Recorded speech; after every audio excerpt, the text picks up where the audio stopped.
Welcome to the horrible, bizarre, confusing, and messed up year of 2016.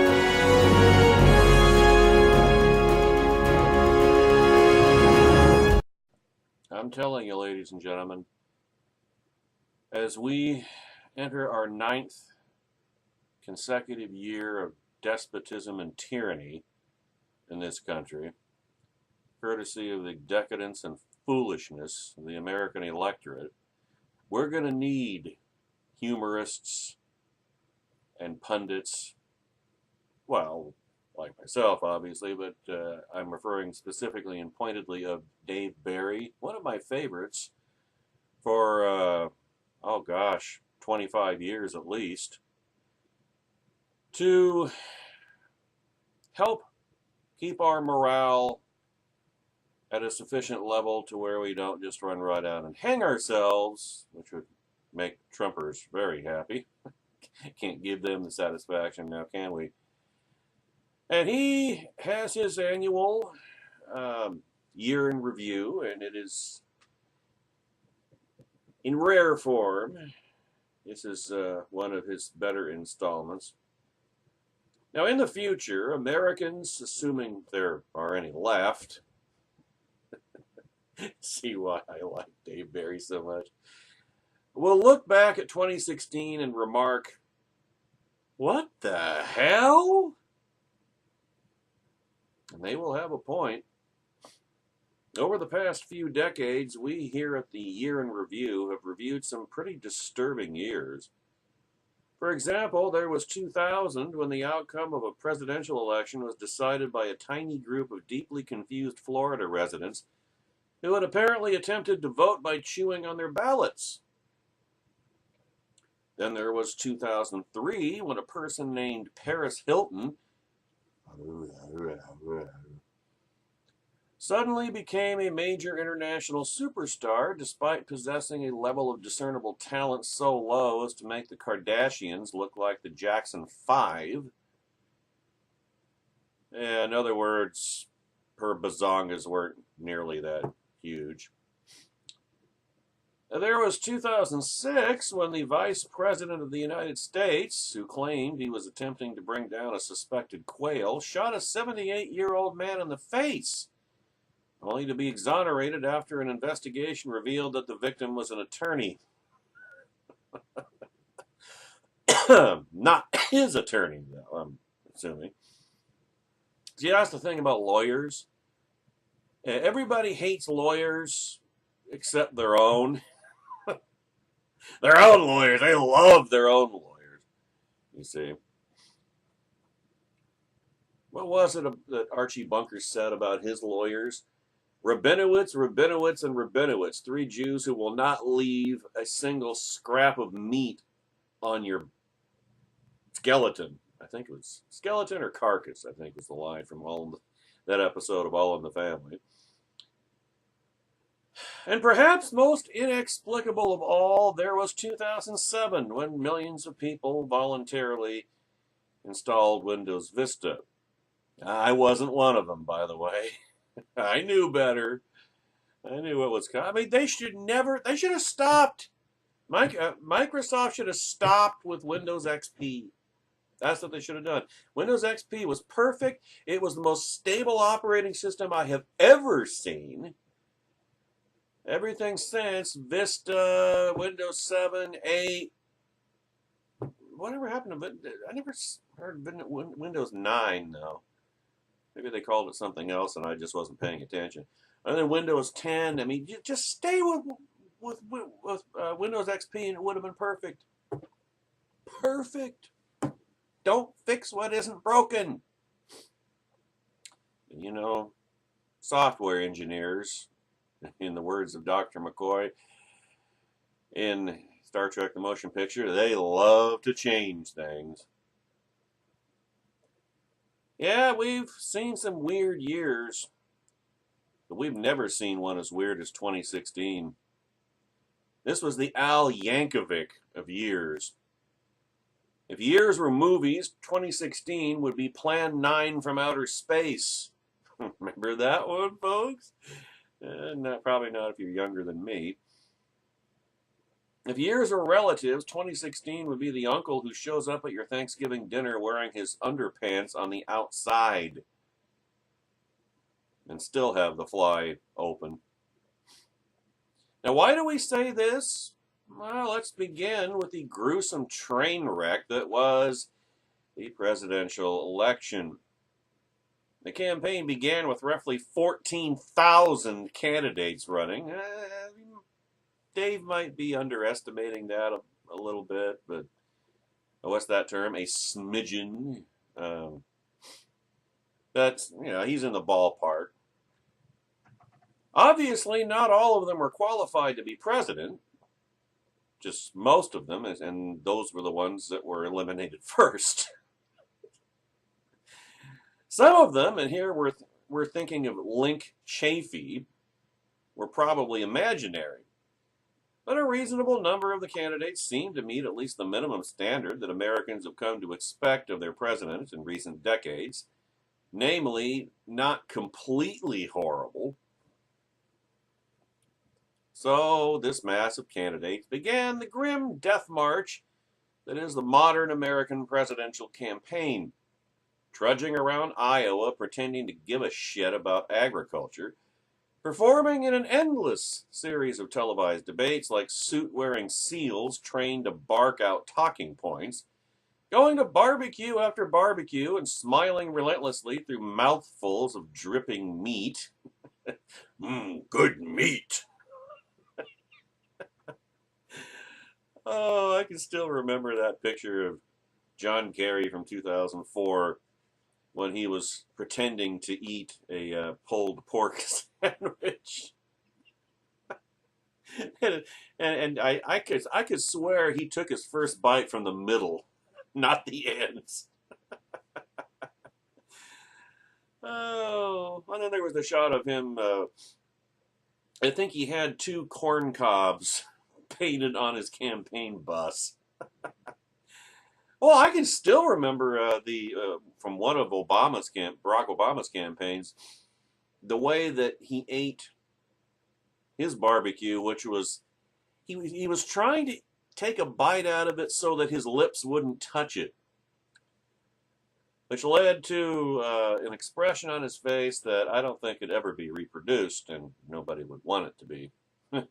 Or nobody would want it to reproduce. Regrettably, he already had before he ran. Giving the same speech over and over and over, shaking millions of hands, posing for billions of selfies, and just generally humiliating themselves in the marathon group grovel that America insists on putting its presidential candidates through. And we voters did our part, passing judgment on the candidates, thinning the herd, rejecting the qualified candidates one by one. Sometimes we had to reject them more than once. John Kasich didn't get the message until his own staff felled him with tranquilizer darts. But eventually we eliminated the contenders, whom we considered to be qualified and agreeable, whittling our choices down until only 2 major candidates were left. And out of all the possibilities, the 2 that we, the people, in our collective wisdom, deemed worthy of competing for the most important job on earth turned out to be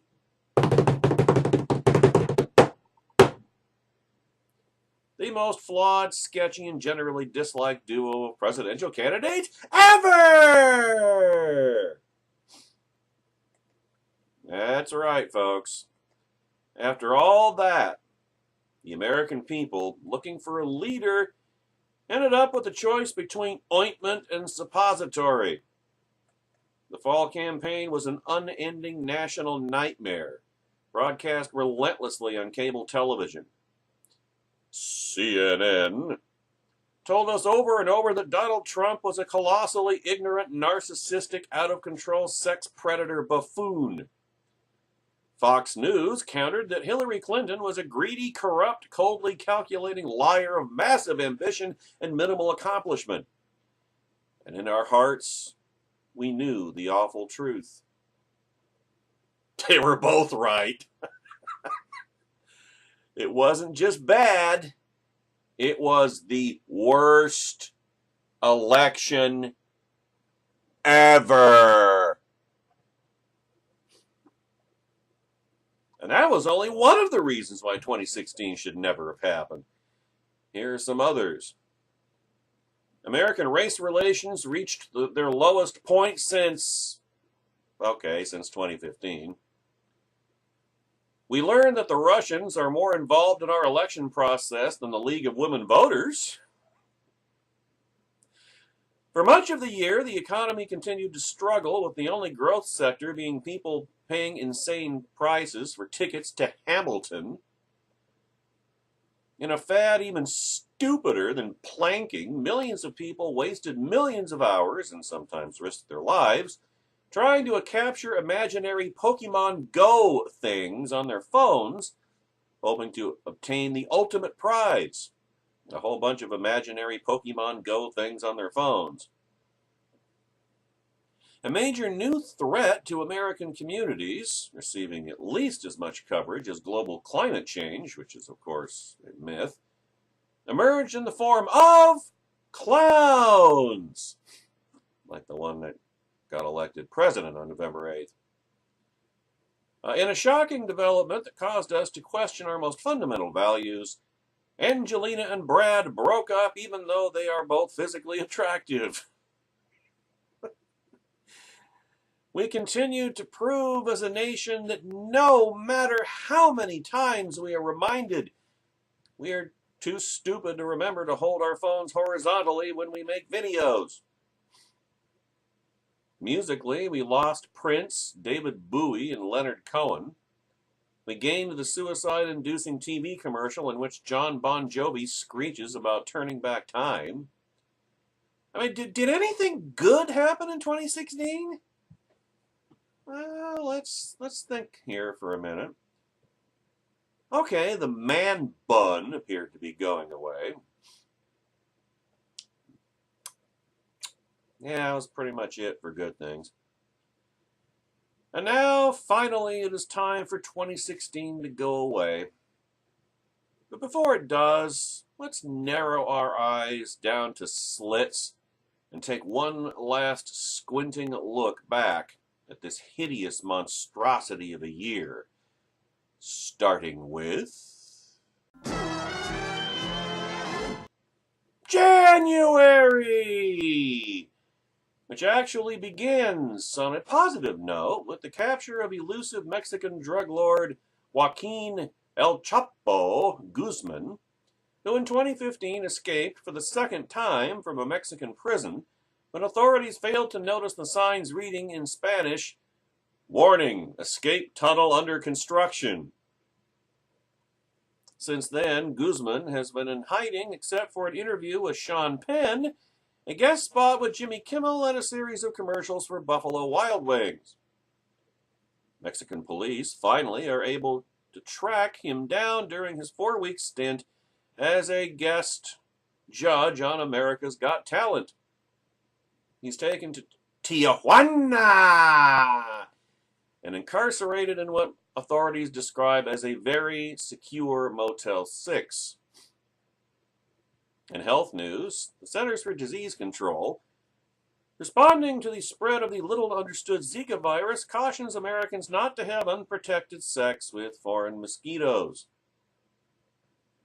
North Korea successfully tests a hydrogen bomb, although this achievement is tarnished somewhat by the fact that the explosion causes the death by startling of the isolated nation's lone remaining chicken. In what critics cite as yet another example of declining U.S. prestige, Iran seizes 2 U.S. naval vessels and captures 10 crew members. What makes the incident particularly embarrassing is that these vessels were docked in Cleveland, Ohio. The captured sailors are released, but only after Commissar of State John Kerry assures the Iranian government that he will not deploy James Taylor. The Powerball jackpot reaches a record $1.6 billion, with an estimated 45% of the tickets being purchased by the city of Detroit using money budgeted. And tell me that this isn't a harbinger of things to come in the coming year for infrastructure. Speaking of huge amounts of money being wasted in February, the presidential primary season takes center stage. On the Republican side, the big issue, as you would expect, given the stakes in this election, is Donald Trump's hand size, and whether it does or does not correlate with the size of his portfolio, which he claims is huge, although he is reluctant to show it to the non-supermodel public. The hand size issue is raised by Senator Marco Rubio, who scores in the early polls, then fades as voters realize that he is still in the early stages of puberty. Trump's strongest rival is Senator Ted Cruz, a veteran debater so knowledgeable and confident that Mahatma Gandhi would want to punch him in the face. Meanwhile, Jeb Bush, who was considered the early favorite, fails to gain traction with the voters despite having by far the most comprehensive set of policy issues.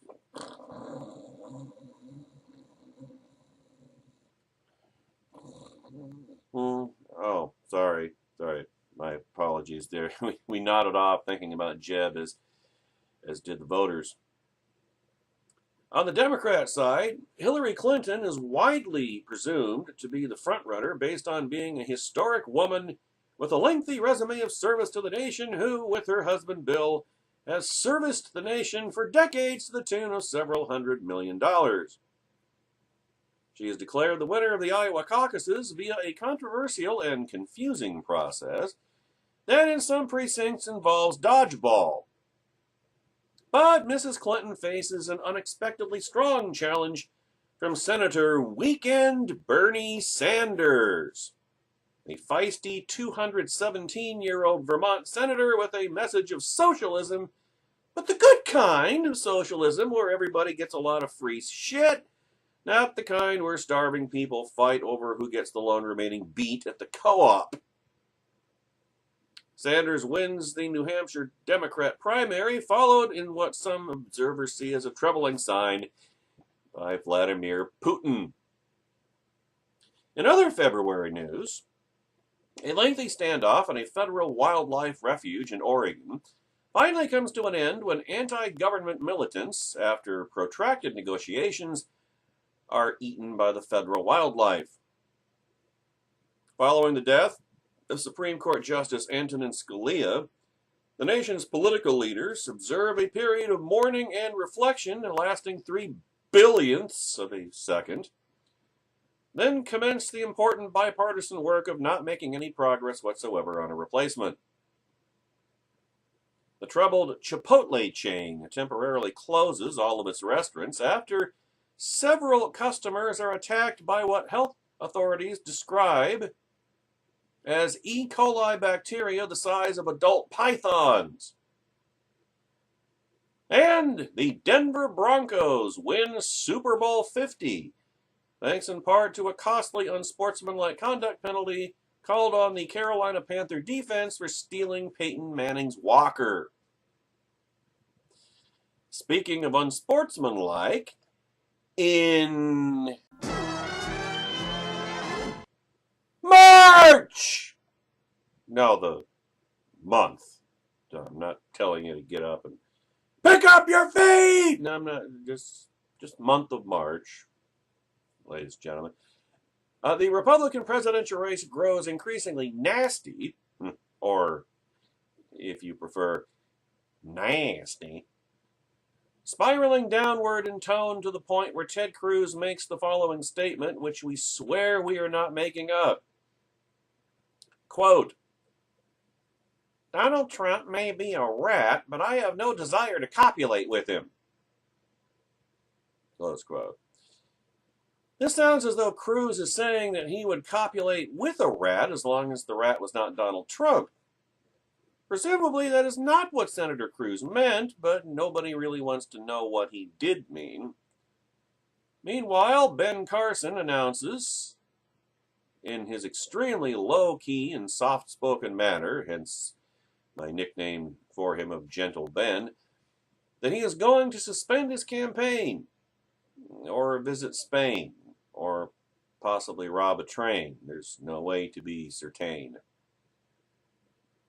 On the Democrat side, Mrs. Clinton and Weekend Bernie are also in a tight and testy battle. I love homonyms. Although Mrs. Clinton slowly gains the upper hand thanks to the Democrat Party's controversial formula for allocating super-duper delegates, which is as follows. 57% go to Mrs. Clinton, and the remaining 43% also go to Mrs. Clinton. Responding to charges from the Sanders camp that the Democrat National Committee is tipping the scales in Mrs. Clinton's favor, Chairwoman Debbie Wasserman Schultz, a.k.a. the Chia Pet, states that the, quote, the DNC is scrupulously neutral in the contest between Commissar Clinton and the senile commie fart, close quote. In other political news, Barack Obama nominates Merrick Garland to replace Antonin Scalia on the Supreme Court. Republican leaders are quick to note that while Garland appears to be qualified, his name is an anagram for rancid lark germ.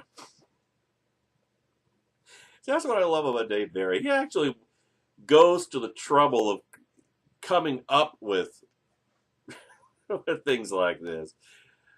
I mean, I'm sure if you sat down and actually took a look at it, that rancid lark germ really is an anagram for Merrick Garland. I bet you would find precisely that. But that's what counts for journalistic research in the humorist business. But by far the most controversial political issue of the month, which nobody thought about before, yet which all of a sudden is the defining civil rights struggle of the 21st century, is the question of who can pee where in North Carolina. In foreign affairs, Barack Obama pays a historic visit to Cuba, or as JFK used to pronounce it, Cuba, but is forced to leave after 3 days when he discovers that there is only one golf course. A historic baseball game between the Tampa Rays and the Cuban national team has to be called off in the fourth inning because all but 4 of the Cuban players have switched sides. And speaking of historic, in April, fool. No, we really are talking about April. And there was a month of April in 2016. England observes the 90th birthday of Queen Elizabeth II, who celebrates the occasion by wearing a large hat and smiling grimly at horses. Meanwhile, world tension mounts when satellite imagery reveals that North Korea has positioned an 18-story tall plastic bottle containing an estimated 40 million liters of Diet Coke on the border with South Korea, and has somehow obtained what one military analyst described as Mentos mints the size of barns. North Korea insists that the project is strictly defensive, but the United Nations Security Council, responding with its toughest sanctions yet against the rogue nation, votes to unfriend Kim Jong-un on Facebook. In another alarming international development, Russian fighter jets, continuing a pattern of increasingly provocative behavior toward the United States, attacked the control tower at LaGuardia Airport. After assessing the damage, the airport authorities announced that departing flights will be delayed an average of 4 months, nearly twice as long as usual. John Kerry calls the act a deliberate provocation, and in his strongest response to date, warns that the United States is considering a harshly worded memorandum.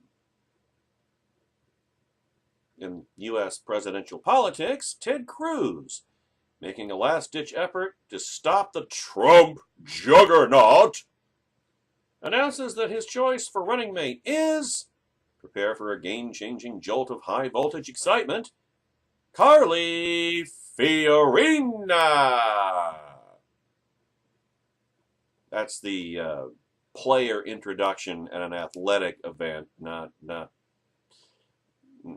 next pole dancer. Just that's how Trump would have thought of it. That's not what we do here. This would be the same Carly Fiorina who dropped out after the New Hampshire primary because she got approximately 6 votes. On the plus side, Cruz manages to make this announcement without mentioning rats. In other political news, Hillary Clinton is troubled by a persistent cough that leaves her unable to speak at some campaign stops, forcing her to express her commitment to working families by shattering a porcelain figurine of a Wall Street banker with a hammer. A Trump spokesman, speaking on condition of anonymity, says that the Trump campaign will not speculate on Mrs. Clinton's health, adding that she obviously has some terrible disease. Speaking of bad news, in May, no, not Min Lee Wang's character, I probably butchered that name. I hope she doesn't kick my ass for it. On Marvel's Agents of S.H.I.E.L.D. No, the month of May. Not my aunt's middle name. No, the month of May.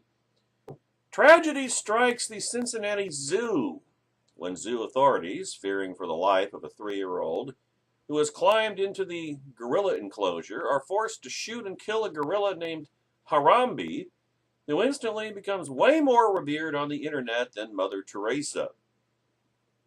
In other domestic news, passengers at major U.S. airports complain that they are missing flights because security lines are too long. How long are they? Well, one of them contains a Wright brother.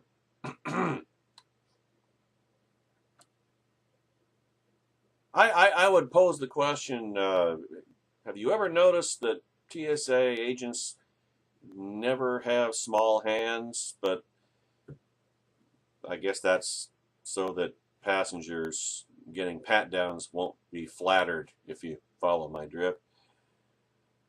Ask for an explanation. A spokesperson for the Federal Transportation Security Administration, the House of Happy Hands, which is responsible for screening passengers, blames the airline industry, pointing out that, quote, if the airlines didn't keep selling tickets, we wouldn't have all these people showing up at airports trying to catch flights, close quote.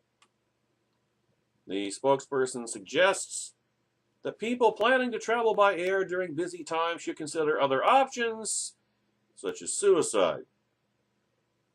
In a medical breakthrough, doctors at Massachusetts General Hospital announced that they have performed the first successful penis transplant in the United States.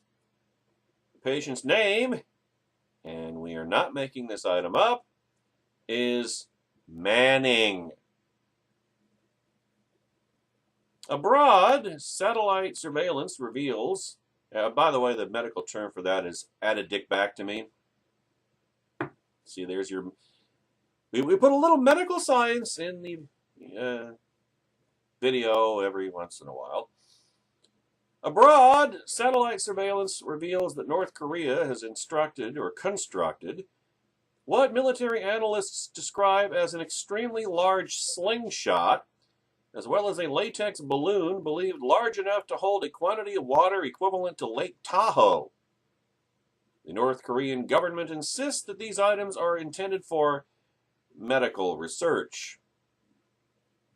In sports, suspicions of doping by Russian Olympic athletes resurface after little-known sprinter Vladimir Raspatovsky, who has never previously posted a world record time, wins the Kentucky Derby. Oh, and speaking of winners, in June! No, not June Cleaver, not my late great mother's middle name. No, the month of June. It becomes evident that barring some highly unlikely political development, the next president of the United States will be either.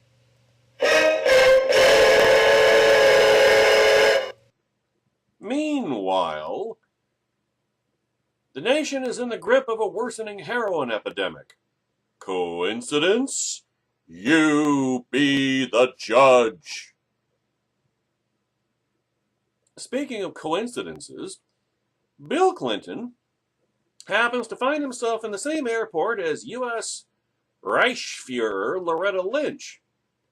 And as any two people would do if one of them was the nation's chief law enforcement officer and the other was married to the subject of a federal investigation, they met privately aboard Lynch's Injustice, Revenge, and Cover-Up Commissariat jet.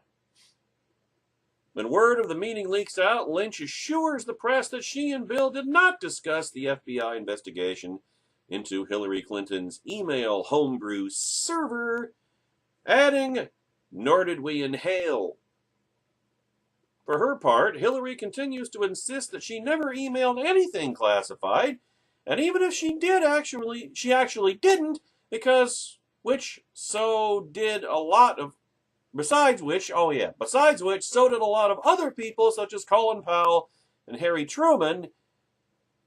And this so-called scandal is ancient history from literally years ago that just makes a person sigh and roll her eyes because it is preventing her from fighting for working families while at the same time being a historic woman. Also, for the sake of balance, we should note that throughout June, Donald Trump continues to emit a steady stream of truly idiotic statements. In sports, Cleveland, in a historic upset, actually wins something. But the big sports story for June and the year is the death of Muhammad Ali, a person so remarkable that even the tidal wave of phony, saccharine, media-manufactured grief hype that engulfs modern celebrity deaths cannot detract from the simple truth that he really was as great as he said he was. Internationally, the top story is Brexit, the decision by voters in the United Kingdom to leave the European Union. This comes as a big surprise to professional pollsters who had confidently predicted the opposite result. They enjoy a hearty laugh, then head across the Atlantic to apply their talents to the forthcoming American presidential election. Meanwhile, British politics is plunged into chaos, the result being that in July, that's spelled J-U-L-Y, just make sure we're all on the same page, Prime Minister David Cameron and other top officials resigned. New people take office, and the United Kingdom essentially has a new government ready to move on. This entire process takes about 2 weeks, or less time than it takes the major American political parties to agree on the seating arrangements for a town hall debate. In U.S. politics, the Republicans, or I guess they're now the Republicans at this point, gather in Cleveland to nominate Trump, although many top party officials are unable to attend because of an urgent, compelling need not to be there. Nevertheless, Trump receives enthusiastic primetime endorsements from former celebrity Scott Baio, several dozen Trump children, and current Trump wife Melania, who enthralls delegates with a well-received speech in which she tells her heartwarming story of growing up as an African-American woman in Chicago. The dramatic highlight comes on the final night, when Trump, in his acceptance speech, brings the delegates cheering to their feet with his emotional challenge to grab the future by the pussy. On the Democrat side, the month gets off to a rocky start when FBI Director James Comey, announcing the results of the Bureau's investigation, reveals that when Hillary Clinton was Commissar of State, her official emails, some including classified material, were basically as secure from prying eyes as a neon beer sign. Nevertheless, Comey says he is recommending that no criminal charges be brought against Mrs. Clinton because, quote, I don't want to die, close quote. With that legal hurdle cleared, relieved Democrats gather in Philadelphia for their convention, which opens in a bid to placate Sanders delegates with the ceremonial caning of Debbie Wasserman Schultz. This is followed by several hundred speeches praising Hillary Clinton for the many accomplishments she has achieved, as well as the achievements she has accomplished, while at the same time being historically a woman. In her acceptance speech, Mrs. Clinton calls on Americans to join with me in building a better world for us and for our children, adding, or I will crush you like an insect. In a media shakeup, Roger Ailes resigns as chairman of Fox News, following allegations that his name can be rearranged to spell I ogle rears. I know some people think, oh, there's someone with way too much time on his hands. No, my friends, it is sheer genius. Not Wile E. Coyote genius, real genius. As the month ends, skydiver Luke Akins sets a world record by jumping out of a plane 25,000 feet over California without a parachute or a wingsuit. He manages to land safely in a net despite the fact that on the way down, in what John Kerry calls a deliberate provocation, he is strafed by Russian fighter jets. Speaking of provocations, in August, you know, the dog days, you know when the cat days are, folks? Every day is a kitty day. At any rate, Donald Trump goes to Mexico, having been informed by his team of foreign policy advisors that this is where Mexicans come from. He meets with Mexican President Enrique Peña Nieto, and although he does not try to persuade Peña Nieto that Mexico should pay for the huge imaginary wall that he has promised to build, Trump does demonstrate his legendary prowess as a hard-nosed businessman by negotiating what he describes as a fantastic price on a souvenir sombrero that he claims is easily 4 feet in diameter. Notice he didn't compare it to his hands. Now, meanwhile, newly released state commissariat emails caused some people to suggest that the reason a variety of dodgy foreign business people and nations gave millions of dollars to the Clinton Foundation while Hillary Clinton was Commissar of State was that they expected, get a load of this wacky right-wing conspiracy theory, to receive special access to her favors from the United States government. Hillary has no choice but to roll her eyes and laugh in a violently unnatural manner at this latest, kind of like coughing, at this latest attempt to use discredited smear tactics to prevent her, a historic and lifelong vagina, from fighting for working families as well as working for fighting families. Abroad, the Summer Olympic Games open in Brazil amid dire warnings about Zika, riots, muggers with Zika, and windsurfers being attacked by predatory ocean-going feces. But the games, for the most part, go smoothly. The biggest glitch being when one of the diving pools mysteriously turns a dark, murky green. The mystery is finally solved when the pool is drained, revealing a Russian nuclear submarine, which Russia insists is in international waters.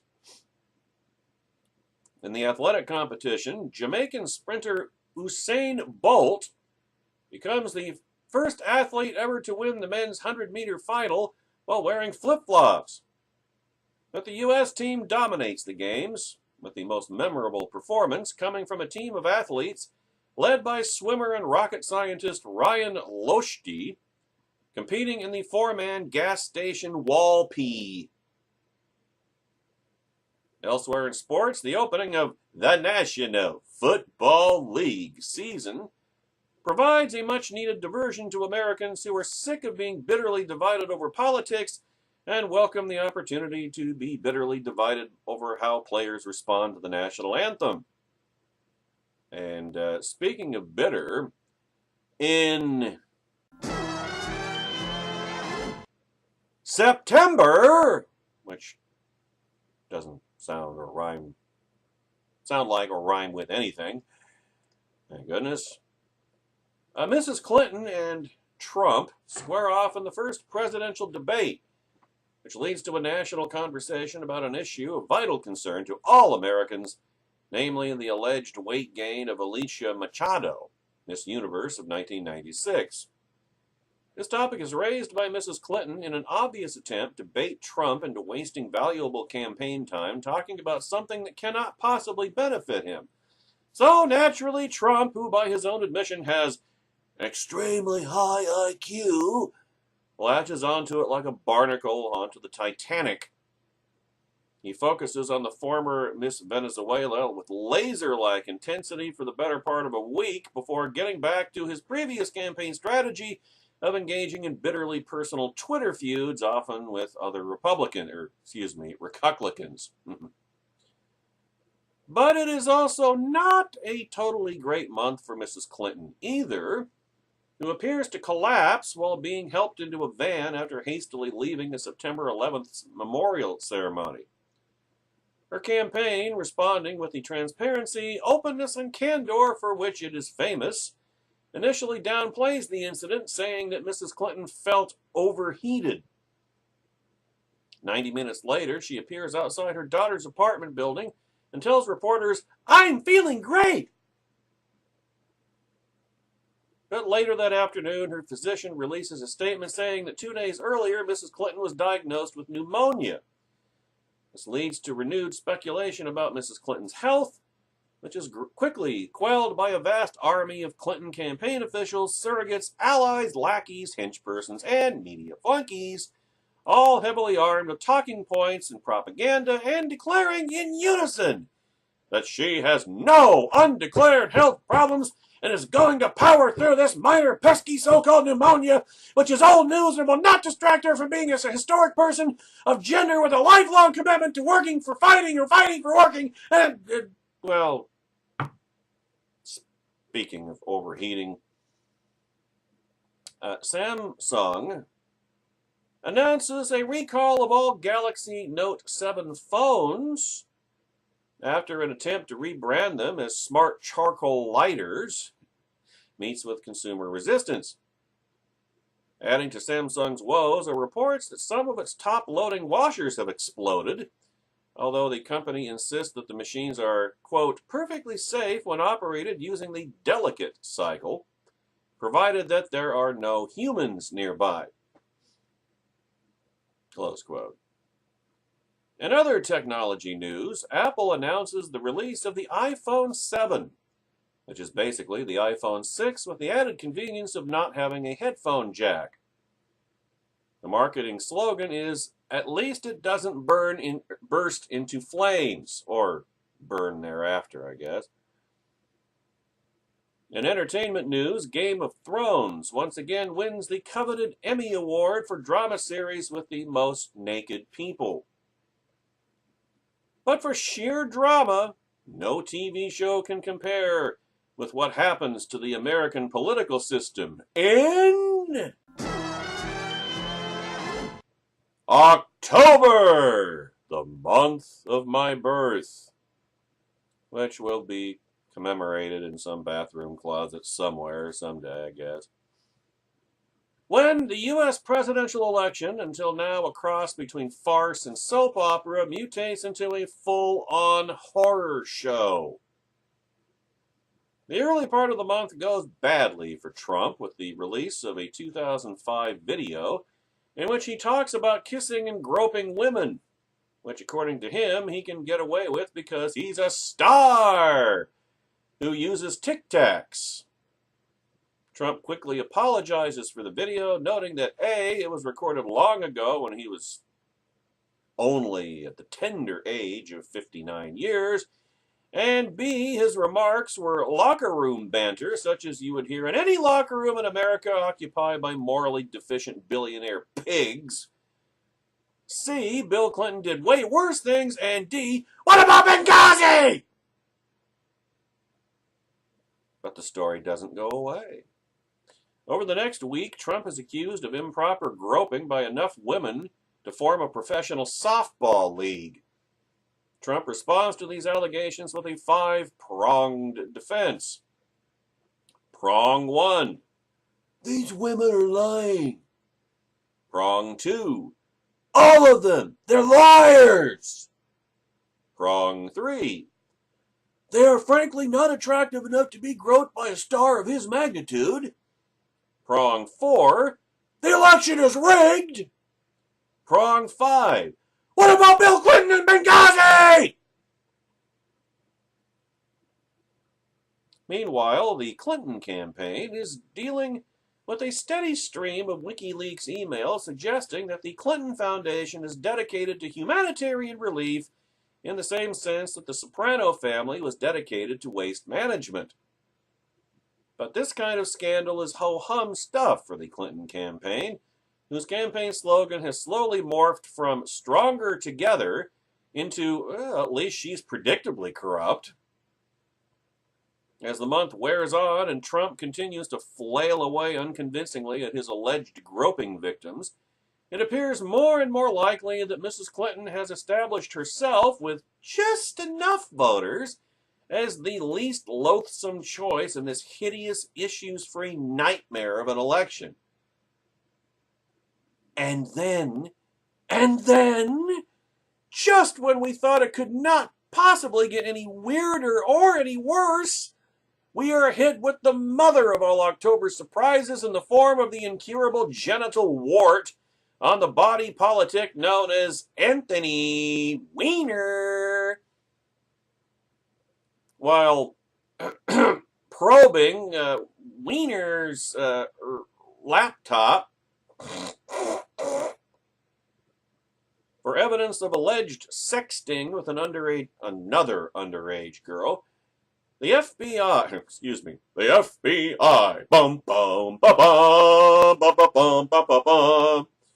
reportedly discovers thousands of emails that were sent from or to Hillary Clinton's private email server, which apparently had a higher internet profile than Taylor Swift. James Comey sends a letter informing Congress that the FBI, the FBI,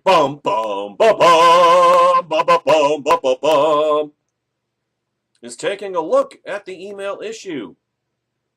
Again, in a display of the intellectual integrity that has made our political class so respected by ordinary citizens, all the Democrats and allied pundits who praised Comey in July as a courageous public servant instantly swap positions with all the Republicans and allied pundits who said he was a cowardly hack. This new development sends the political world into full freak-out mode, with cable TV political analysts forced to change their underwear on an hourly basis. Bring me my brown pants! Meanwhile, millions of critical swing voters switch from undecided to suicidal. In non-campaign related October news, a government report concludes that the Unaffordable Care Act, motto, if you like your doctor, maybe you'll like your new doctor, the one you're assigned, is going to cost many people a lot more while continuing to provide the same range of customizable consumer options as a parking meter. In a chilling reminder of the nation's technological vulnerability, a series of cyber attacks disrupts popular internet sites such as Twitter and Netflix, forcing millions of Americans to make eye contact with each other.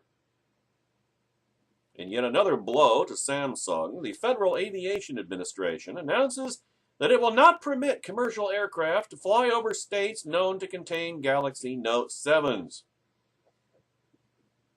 In the arts, Bob Dylan refuses to answer his doorbell, forcing members of the Swedish Academy to leave the Nobel Prize for Literature in his mailbox.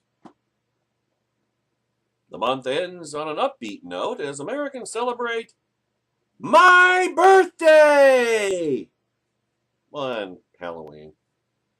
A welcome escape from the relentless drumbeat of bad news as evidenced by this FoxNews.com headline, which we swear we are not making up. Quote, some Florida parents plan to arm themselves while going trick-or-treating over clown concerns. Speaking of treats, in November, no wonder, November, the Chicago Cubs finally win the World Series! Yay! What a fun month! Okay, that's our summary of November. Now it's time to move along to the events of December! No, that would be wrong. This is supposed to be a review of the whole year, warts and all. That's genital warts, by the way. And we have to face reality. So let's all take a deep breath, compose ourselves, and go back to... Come on! Nice and easy! Don't look down! That's it! You're doing fine!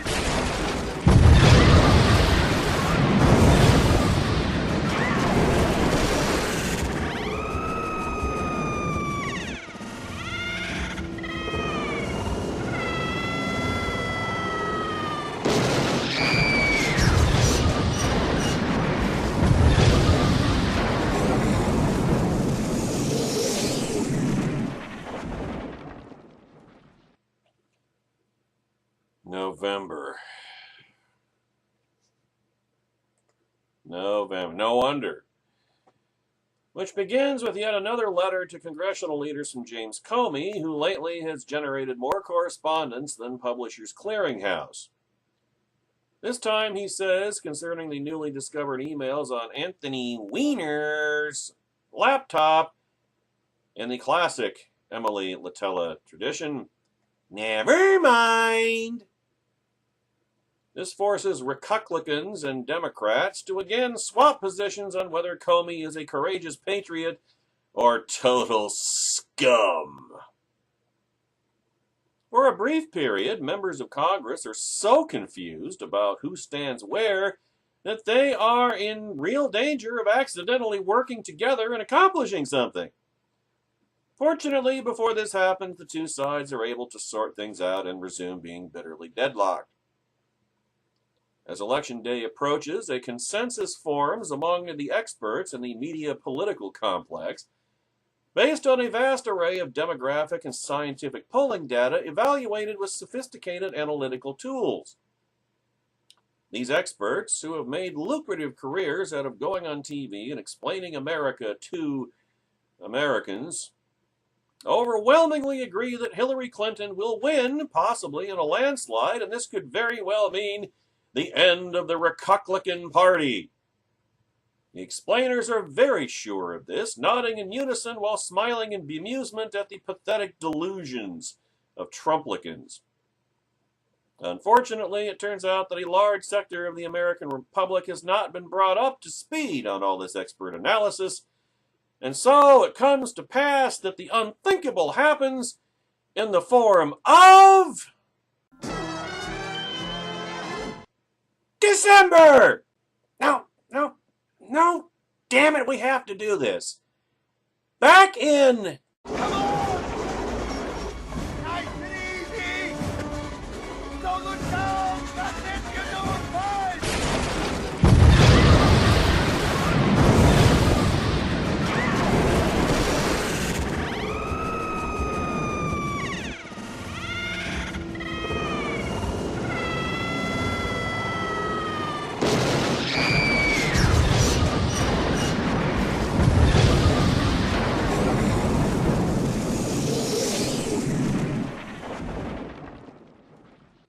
November, what happens is that Donald Trump is elected President of the United States, which means that the destruction of the Republican Party has been delayed at most 4 years. Unless this turns out to be one of those really vivid dreams, like the one where you're at the dentist, but you're naked and your dentist is Bette Midler and spiders keep coming out of your mouth. Trump's victory stuns the nation, and Trumplicans too. They just never admit it. Not since the darkest days of the Civil War have so many Americans unfriended each other on Facebook. Some even take the extreme step of writing open letters. Angry, traumatized protesters cry, march, shout, smash windows, set fires. Ah! And that's just the New York Times editorial board. Leading celebrities who vowed to leave the country if Trump won immediately start making plans to not actually leave the country per se, but next time they definitely will, and you'll be sorry! In Washington, Democrats who believed in a strong president wielding power via executive orders instantly exchange these deeply held convictions with Republicans who, until Election Day at roughly 10 p.m. Eastern Time, believe fervently in filibusters and limited government.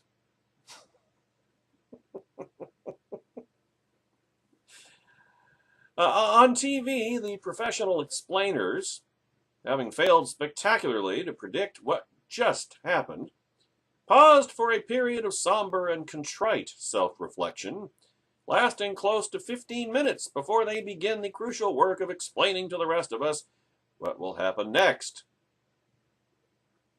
Oh, and Joe Biden lies awake at night staring at the ceiling. That's just it. Meanwhile, a somber Trump, preparing to assume the most powerful office on the planet, or, well, actually, it's more like third or fourth by this time after Barack Obama has gotten through with it, puts the pettiness of the campaign behind him, and, facing a world rife with turmoil, gets down to the all-important work of taking Twitter shots at the cast of Hamilton.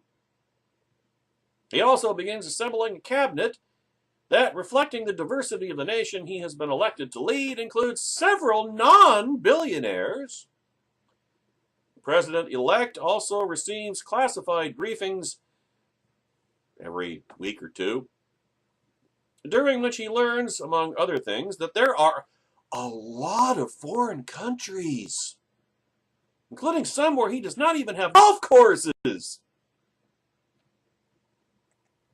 Meanwhile, the Democrats, now on a multi-year losing streak that has cost them the presidency, both houses of Congress, and a majority of state legislatures and governors' mansions, desperately seek an explanation for their party's failures.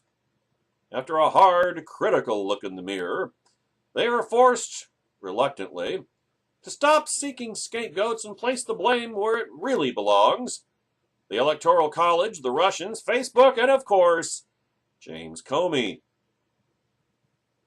In the month's biggest non-election news, the death of former Cuban dictator Fidel Castro is greeted with expressions of sorrow from several dozen world leaders who never had to live under his rule, and tears of happiness from many thousands of Cubans who did. As the bitter and tumultuous month finally draws to a close, Americans briefly stop fighting over politics and come together to celebrate Thanksgiving in the same way the Pilgrims did in 1623, fighting over flat-screen TVs. But the focus turns back to politics in December, during which Trump continues to dominate the news, his face feces appearing 24/7 on every channel, including the Food Network, even when the TV is turned off. Because 8 years of this shit just wasn't enough, I guess. The president-elect is busy, busy, busy. Early in the month, he ruffles the feathers of the communist Chinese government when, in what is viewed as a departure from diplomatic protocol, he texts Beijing a poop emoji. Also, he threatens a drone strike against Alec Baldwin. But the big story continues to be the cabinet. Trump's choice for Secretary of Defense, James Mad Dog Mattis, who impresses Trump with his sophisticated understanding of modern military strategy and also by biting the head off of a live hamster. Most of the drama, however, involves the herd of hopefuls auditioning for Secretary of State, including former Trump foe Mitt Romney, who dons wingtip knee pads for his pilgrimage to Trump Tower, after which he explains to the press that his previous criticisms of Trump have been taken out of context, particularly his use of the phrase scum toad, which Romney says he meant in the spirit of constructive dialogue. In the end, Trump gives the state job to ExxonMobil CEO Rex Tillerson, on the basis of having a name that sounds like a spaceship captain in a movie called Escape from Planet Doom. Chris Christie dines alone in a Golden Corral in Freehold, New Jersey, pondering whether to accept the ambassadorship to Belize, or maybe Ferenginar. Meanwhile, or PAC-led, that'd be a good one. Meanwhile, allegations of Russian interference in the election resurface after intelligence satellites detect the presence of 43,000 stolen Hillary yard signs in Vladimir Putin's garage. This leads Democrats, who spent the fall mocking Trump for claiming the election was rigged, to claim that the election was rigged. Vote recounts in Pennsylvania and Wisconsin failed to change the outcome, although several hundred Wisconsin ballots are found to contain disturbingly high levels of cholesterol. The question of who won the election is formally laid to rest on December 19th, when the Electoral College meets and votes to go back to 2015 and start over. If only that were true.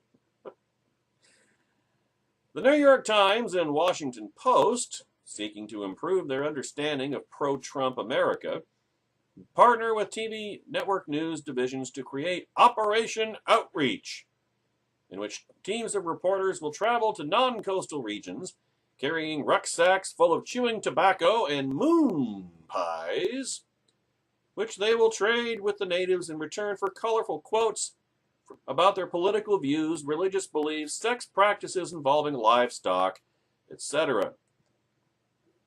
Meanwhile, abroad, entered Trump Tower. Never mind. Overseas, that's better term to use. French President François Hollande announces that he will not seek re-election, leading professional pollsters to predict, based on scientific analysis of the data, that he will win in a landslide. In a disturbing development, North Korean troops massed near the South Korean border, armed with what intelligence sources identify as a large quantity of Samsung Galaxy Note 7s.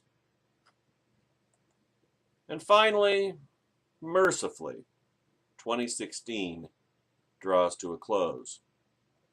On New Year's Eve, a festive crowd gathers in Times Square, and millions more tune in on TV to watch the ball drop that marks the dawn of the new year. This is one of the great traditions that connect us as a nation, and it serves to remind us that although we disagree on many things, we are all part of the same big family, the American family. And when all is said and done, we hate each other. This is what we are thinking as the big lighted ball begins to slowly descend the pole, traveling roughly 2 feet before it is vaporized by Russian fighter jets. Happy New Year, fellow Americans. It's gonna suck.